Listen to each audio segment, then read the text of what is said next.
Chers Algériens, Algériens de la circonscription France-Nord, zone 1, je vous salue. Salam alaikum.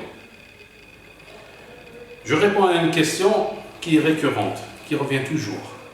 Pourquoi vous êtes candidat aux législatives algériennes de 12 juin 2021 لماذا أنت مترشح للانتخابات التشريعية لجوان 12 juin 2021 Je réponds par une autre question. Pourquoi ne pas être candidat en fait? Du moment que la place du peuple est dans le Parlement, pourquoi ne pas se réapproprier notre place? علاش ما نعاودش ناخذ مكاني الطبيعي؟ لأنه في حقيقة الأمر البرلمان سي كوا سا فونكسيون؟ هو التشريع، بصح يشرع واش؟ يشرع ماذا؟ يشرع قوانين اللي تسير لنا حياتي اليومية أنا كمواطن جزائري. نعم أو لا؟ مادام تشرع حياتي أنا، كيفاش ما يكونش عندي دخل في البرلمان هذا؟ قال لك لا، تعطي لهم شرعية. الشرعية من غير الصندوق، شكون مين تستمد شرعيتك؟ لو ما ينتخبوش عليك الناس، مين تستمد شرعيتك؟ قاطعتوا انتم قاطعتوا الرئاسيات، طلعوا تبون، دونك يعني تبون بدون شرعية؟ أبدا، تبون عنده شرعية الناس ينتخبوا عليه. رئيس تبون رئيس فعلي وممثل الجزائر الآن. هل لحقتوا انتم المغزى تاعكم؟ لا. لحقتوا انتم الجزائر اللي حابينها؟ لا.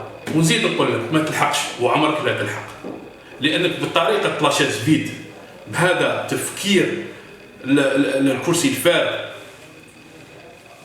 تبقى عمرك حياتك كاع ما تلحقش للهدف تاعك، لأنك بدون هدف في حقيقة الأمر أنت بدون هدف سياسي.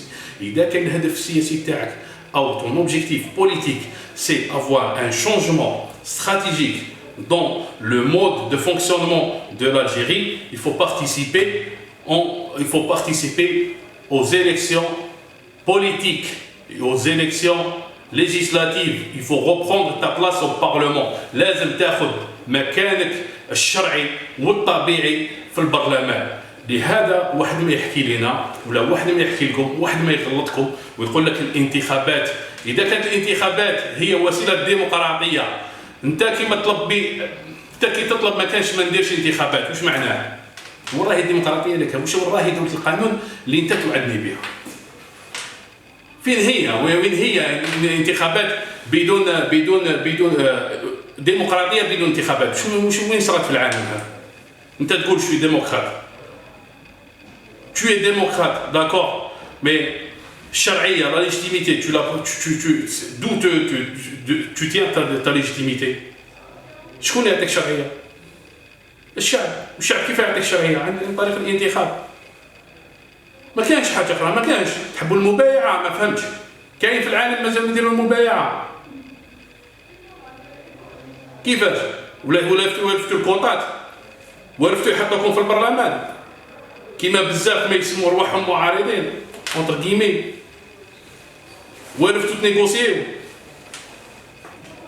نهار نحاولكم نيغوسياسيون تقولوا لي نتوما تشاركوش في الانتخابات، واش من العام شاركتوا في الانتخابات؟ نقول لك حنا نفضلوا الكوطات. لازم دوكا المصطلحات مهمه باش نفهموا بعضنا بعض. حنا عمرنا لا شاركنا في الكوطات وعمرنا لا ساهمنا في الفساد الجزائري، الفساد السياسي الجزائري، الحمد لله والحمد لله والحمد لله.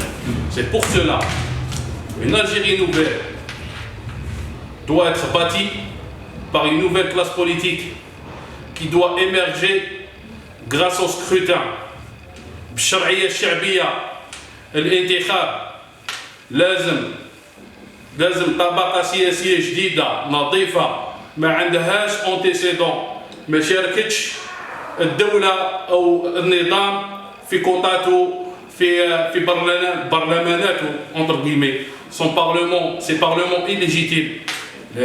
كي نقول لك illégitime c'est prouvé par تبون اللي حل البرلمان، حل البرلمان باسكو هو il considère que il est illégitime. داير طليبه قالها الامام القاضي كنا نبيعوا السياج تاع البرلمان ب 7 ملاير، تاع دو ليتر كان يمشي ب 7 مليار. دونك سي لا ليجيتيميتي دو لارجون. الان راهي ما كانش لا ليجيتيميتي دو لارجون. على الاقل القانون هذا خلانا نعرفوا انه خلى الشباب تدخل، خلى une nouvelle classe jeune, une élite jeune, surtout ça, jeune, قارية فاهمة et qui propose des vraies solutions قابلة للتطبيق. أما أنا ندعوكم إخواني أخواتي chers concitoyens, je vous invite à voter en masse. Nous ne voulons pas d'un Parlement de 10% de participation, de 12%, de 13%. Nous voulons un Parlement qui tient vraiment une grande légitimité. أنا شخصيا ما يهمنيش أنا لو كان ندي المقعد ب 4000 و 5000 و 5000 ناخب ما يهم ما يقنعنيش. ماذا بيا ندي انا سياج ب 200000. كاين 460 كاين قريب نص مليون جزائري مسجل في الناحيه تاعنا في لا زون 1 فرونس نور. ماذا بيا ندي 200,000 ناخب 200,000 صوت. ماذا بيا نقدر نكون نقنع 200,000 صوت على الاقل.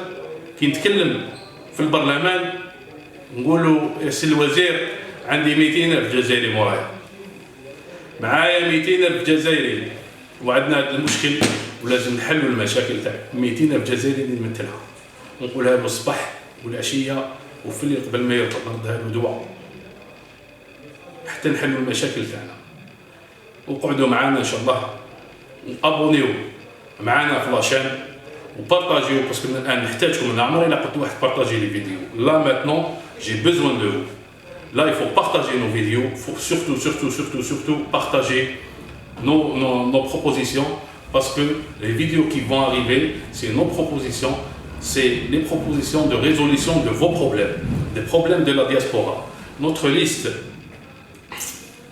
liste contient des gens issus de la diaspora, des jeunes, les aides en France, des jeunes qui ont France, des jeunes qui ont France. وداروا شونجمون دو ستاتيو وعاودوا الان مقيمين عندهم اقامه دائمه في فرنسا. واش معناه حنا القائمه تاعنا والطاقم اللي معاها اللي يدعمها ملمه على تقريبا كل مشاكل الجاليه. اذا كان طالب عنده مشاكل، عندنا ناس يعطوك مشاكل طلبه قاعدك، واعتقد انها نفس المشاكل. انا على بالي طالعت على مشاكل طلبه هي نفس المشاكل اللي كانت عندي انا نهار كنت طالب صافي 10 ans. إذا تقول لو كوميرسون مازالها نفس المشاكل تاع لو كوميرسون الجيريان ici en France. عندنا نفس المشاكل. on a des solutions, on propose des solutions. Pour le salarié on propose des solutions, pour la famille nombreuse on propose des solutions, pour les شيباني لكبارنا لأمهاتنا لآبائنا on propose des solutions, لصغارنا لولادنا on propose des solutions. On a des propositions et on a des solutions. On a des problèmes, mais chaque problème a une solution. Mais on ne peut pas exécuter nos solutions sans vous. حنا يفوت تعرفوها بلا بكم حنا ما نديرو والو. لازم الدعم الان. يا اما الحمله البارطاج، بعد الحمله نحتاجكم كاع تروحوا تفوتيو. نحتاج 200,000 300,000 300 صوت 300,000 صوت. حاب نخلعهم، حاب نخلع الوزير كي نوقف قدامه ونقول له هذا 300,000 موراه 300,000 جزائري. وماذا بيا حتى كل النواب في الجزائر اختاروا ليعطيكم حلول. وندعوكم الى مرات اخرى، ندعوكم ابوني فلاشين باش يلحقك كل جديد، وحتى تكون تعرفوا شنو هي لي بروبوزيسيون تاعنا، نحدوا لكم المشاكل، نعطوكم البروبوزيسيون تاعنا، وهكا باش تقدر تبارطاجيها وباش تعرف على الاقل حنا توجهنا وين راهو رايح وين راح نروحوا. والسلام عليكم.